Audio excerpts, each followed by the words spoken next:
जनता की आवाज, सच का साथ। देखते रहिए लाइव न्यूज। एक कांवड़ियों द्वारा लगातार हो रहे उपद्रवों को लेकर मंगलवार को मुख्यमंत्री महंत योगी आदित्यनाथ ने कांवड़ियों को नसीहत देते हुए अपील किया कि शिव बनने के लिए शिव जैसी साधना भी चाहिए और उसी तरह का आत्मानुशासन भी चाहिए। सुनिए सूबे मुख्यमंत्री महंत योगी आदित्यनाथ जी ने क्या कहा। देवाधिदेव महादेव का पावन मास श्रावण मास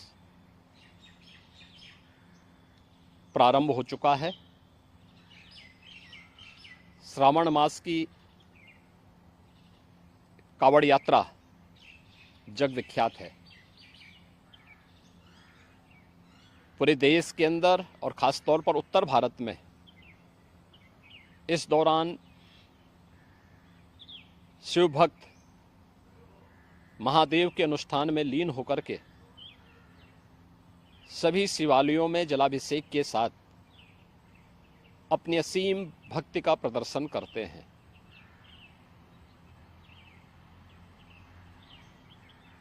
केंद्र और राज्य शासन ने मिलकर के श्रद्धालु जनों की सुरक्षा, उनकी सुविधा, उनकी सुगम और सुरक्षित यात्रा के लिए अनेक प्रबंध किए हैं। कहीं कोई दिक्कत न हो, कहीं कोई अव्यवस्था न फैले, कोई भी उनकी आस्था के साथ खिलवाड़ न करने पाए, इन सब बातों का ध्यान में रख करके प्रयास प्रारंभ किए गए हैं। लेकिन हमें इस बात जरूर ध्यान में रखना होगा, मैं सभी श्रद्धालु जनों से इस बारे में विनम्र अनुरोध करूंगा। हम लोग भी शिव भक्त हैं, महादेव की असीम कृपा हम लोगों पे बनी रही है और निरंतर हम महादेव से यही प्रार्थना करते हैं कि उनकी कृपा सदैव बनी रहे। कोई भी पर्व और त्योहार, कोई भी साधना बिना आत्मानुशासन के पूरी नहीं होती है। सुगम और सुरक्षित यात्रा के लिए हमें न केवल अंतःकरण से बल्कि बाहरी रूप से भी उस पूरी प्रक्रिया के साथ लीन होना पड़ेगा। शिवो भूत्वा शिवम यजेत।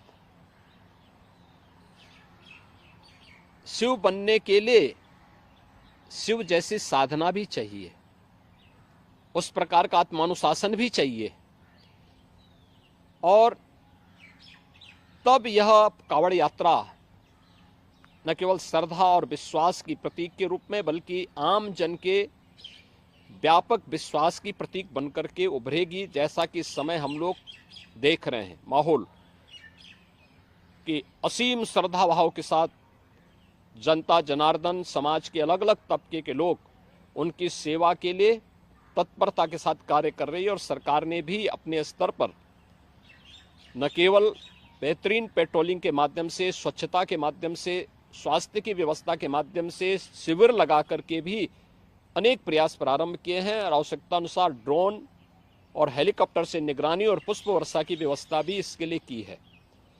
मैं सभी शिव भक्तों से अपील करूंगा कि देवादेव महादेव की ये कृपा हम पर बनी रहे। हम व्यवस्था के साथ जोड़ करके इस पूरी यात्रा का न केवल आनंद लें बल्कि पूरी श्रद्धा और विश्वास के साथ आत्मानुशासन का परिचय देते हुए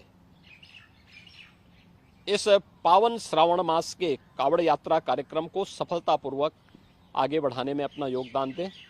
आप सबकी सुगम सुरक्षित यात्रा के लिए मेरी मंगल में शुभकामनाएं हैं।